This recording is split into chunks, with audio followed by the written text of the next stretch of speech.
Hey guys, good morning. It's Daryl here. It's Saturday. It's 5 a.m. I actually slept an hour later this morning till 4.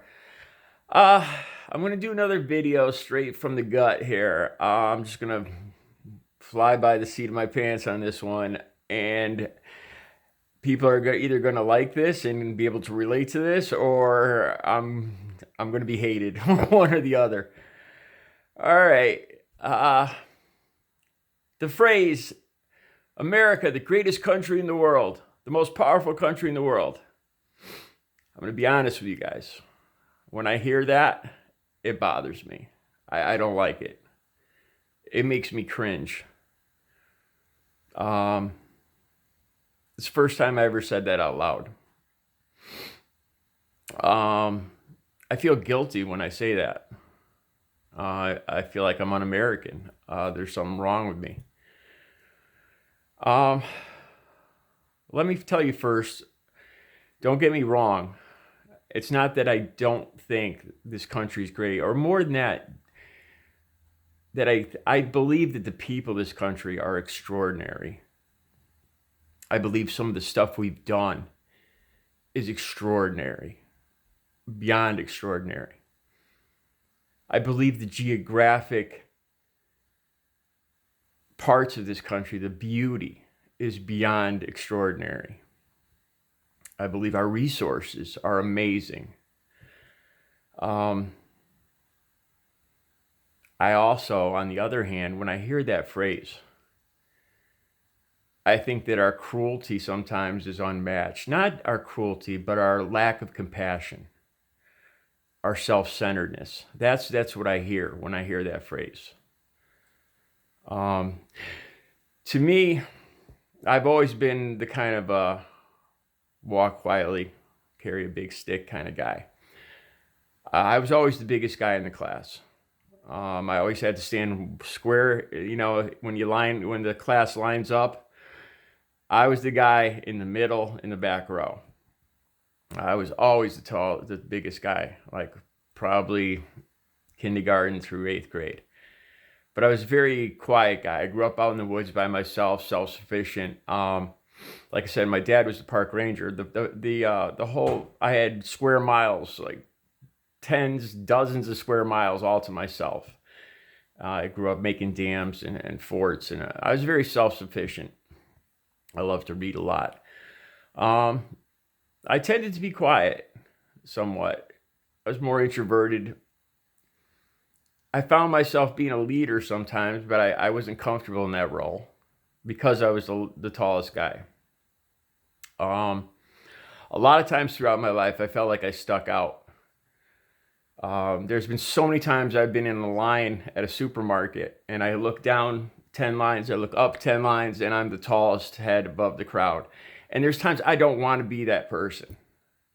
I don't want to stick out. Maybe this has something to do. I've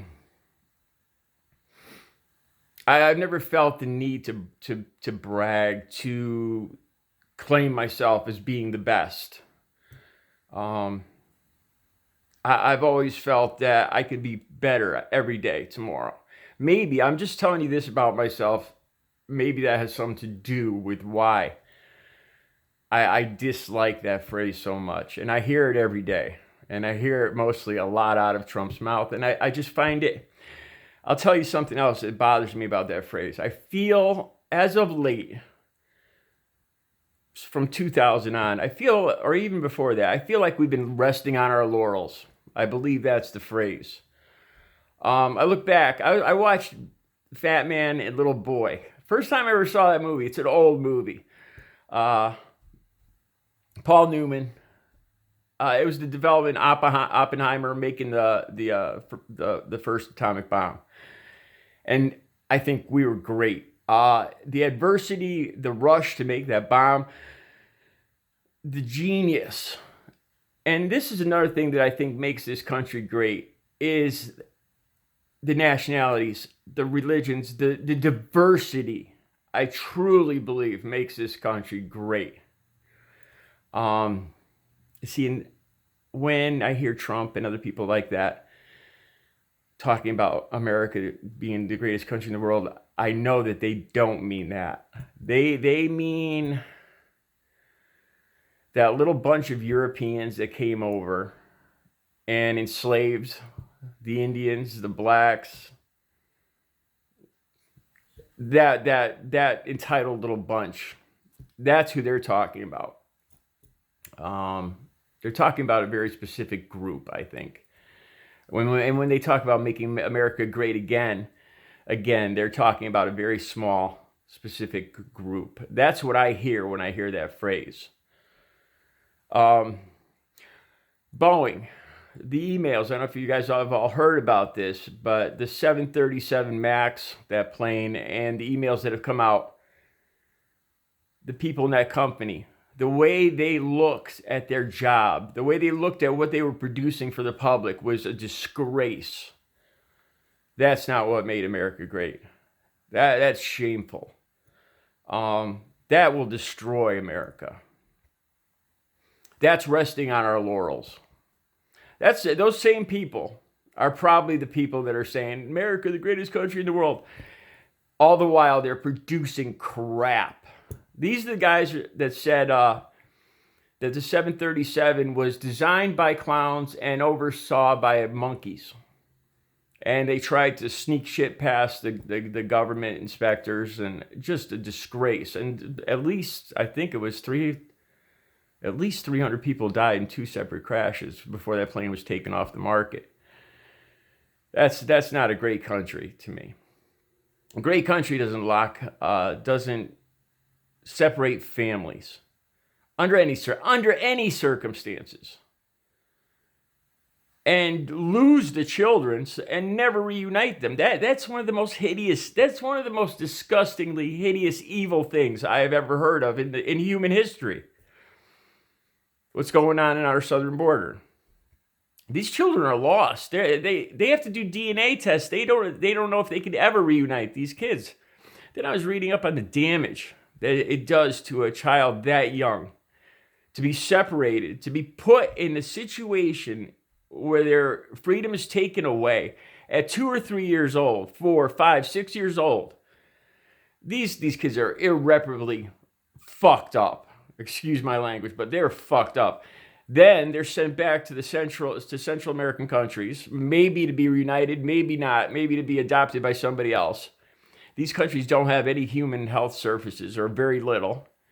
And these kids, God knows how they're gonna grow up. Not to get off subject here. When I watched Saving Private Ryan, watching those guys come off the boats, the duck boats or whatever they were called, when that gate came down, and they knew they were going to be just taken there. They weren't even going to fight. They weren't even going to make it into the water. They were just going to get penetrated by bullets and die right there. And they knew that. And they did it anyway.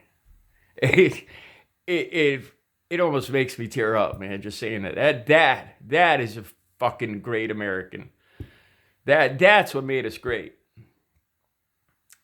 World War II was just the most simplest battle, I think, between good and evil that human history's probably ever had. And this country rose up to the challenge. But since then, I feel like things have gotten lazy. I think we assume a lot. I think we rest on our laurels. We assume we've always been great and we'll always be great just because God made it so. Well, all through human history, there's never been any country, I don't believe, any great civilization that ever stayed on top for any length of time. I think adapting to change is one of the key factors in survival, without a doubt. The ability to adapt on a second basis, on a minute basis, on a yearly basis, on a century basis, but adapt. That is one of the keys to survival. Not just survival, but staying on top of the food chain. Now we've got a administration that isn't about adapting to change at all. It's about going backwards and has been going backwards, deregulating the pollution standards, human rights, equal rights, instead of moving forward with the way the entire world is with green, what we call green energy. I think there's a stigma attached to that, but that's the way the world's moving to that kind of energy. Because sooner, as I've said in other videos, I don't know if Trump supporters realize that oil and coal is a finite source. It's going to end. There's going to be a point where there is no more, and that point is coming quickly, within 50 years from now. Yeah, truly. And instead of adapting and moving forward with solar, wind, hydroelectric, thermal, we have an administration that refuses, that makes up ridiculous stories about these energy, the way the whole rest of the world is moving, and wants to go backwards to coal, to oil. That's not adapting to change, man. That's not adapting to change. It's not making America great again. So yeah, it's the first time I said this, and don't get me wrong. I'm very patriotic. I love this country. The Grand Canyon, I think of, man, it could almost bring me to tears. Just the innovativeness, the Colt firearms here in Connecticut. Detroit, the auto industry. The whole Oppenheimer and the building of the bomb. Again, those things were out of necessity and inventing and moving forward and adapting to the situation. That made us great. And now we have these.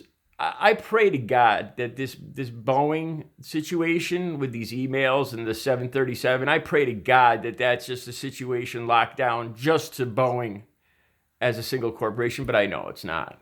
I know there's a lot of people out there, a lot of corporations and companies that are just out there in a selfish effort to make more money. The hedge fund managers. Another thing I realized today is there's so much insecurity. One corporation eats up another corporation, and we find our jobs at risk every time this happens. Just like in this town, certain people buy up all the rental property, and we find our options limited. It really seems too that the divide between the ultra rich and the poor, or the working poor, is just getting greater and greater, and we're just pawns in this game too. And that's not going to make America great. That's not making us the greatest country on earth again. So yeah, at one time we were the most powerful country in the world. We were the only person with the atomic bomb, and I think ever since then we've had this fear. We knew deep in our heart, as soon as we invented that bomb, that day with Oppenheimer, that someday everybody, we weren't going to be the only ones having that bomb. We weren't going to be the most powerful nation on earth. And now people will say, well, we have a lot of them though. We have tens and thousands of them, or whatever we have. Well, it doesn't take, as we all know, it doesn't take 1,000 nuclear bombs to really ruin somebody's day. It only takes one. And this is something we've been fearing all this time. And this is what Iran's about. This is what North Korea's about. Trying to keep these bombs that we invented, that made us the most powerful nation on earth, trying to keep it out of their hands. And sooner or later, and we've known this the whole time. From that very first day, that very first nuclear explosion, we knew there must have been a fear in their hearts. They're not going to be able to keep this all to ourselves. We're not going to be the most powerful nation. Sooner or later, it's just like with guns. like I said the other day. When the settlers first got here, the Indians didn't have any guns. The Native Americans, as I am, didn't have any guns. And sooner or later, through trading, whatever, just like with the nuclear bombs, the Native Americans did get guns. And the Europeans found themselves fighting a tougher battle. They still succeeded in wiping out a good portion of the Native Americans, but there must have been a fear in those when they traded those guns that someday those guns would be used back against them. Yeah, I don't think nobody stays the most powerful nation on earth forever. It's just I don't believe it's just the way of the universe. What's it called? As things move on and die. I forgot what it was called. Anyway, so yes, that's how I feel. I cringe. I don't know. I hope it doesn't. I'm very patriotic. I love our flag. I love our people. But I cringe when I hear that we're the greatest country on earth. Because a lot of times, I think, first of all, these days, I think we might be the only ones that believe that. The rest of the world, I'm not sure if they believe that. And we're the most powerful nation in the world, on earth. And I don't think anybody stays on top forever.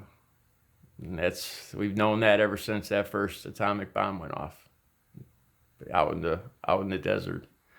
They must have had that fear back then. That sooner or later this would get into everybody's hands, our enemies' hands. And it will, and it has, and that's we're still battling that today. Fighting a losing battle. All right, that's all I have to say today. You guys have a good Saturday.